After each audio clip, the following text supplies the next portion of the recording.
Wrong friends, wrong company, wrong people మన జీవితాన్ని నాశనం చేసే వారంగా ఉంటారు. ఎంతో మందిని చూస్తున్నాం. డ్రగ్స్ అలవాటు లేని వారికి ఫ్రెండ్సే అలవాటు చేసే వారంగా ఉన్నారు. ఆల్కహాల్ అలవాటు లేని వారికి ఫ్రెండ్సే అలవాటు చేసే వారంగా ఉన్నారు. ప్రాస్టిట్యూషన్ అలవాటు లేని వారికి ఫ్రెండ్సే అలవాటు చేసే వారంగా ఉన్నారు. ఎందుకు తెలుసా అండి?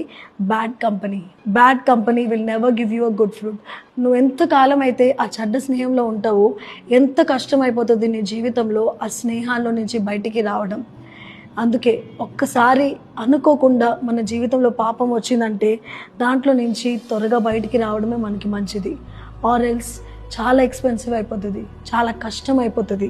బైబిల్ కూడా ఒక వాక్యం చెప్తుంది, whoever walks with the wise becomes wise but the companion of fools will suffer harm.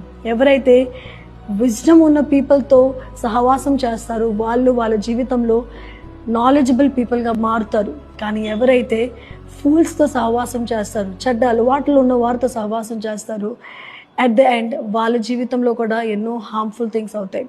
ఒకవేళ మీ జీవితంలో అట్లాంటి స్నేహం ఏమైనా ఉందేమో, అట్లాంటి ప్రేమకి మీరు బందీ అయిపోయారేమో, ఖచ్చితంగా ఆ ప్రేమకి, ఆ స్నేహానికి మీరు ఆ స్నేహంలో నుంచి మీకు విడుదల రావాలి. You have to take a back step. Do not do late.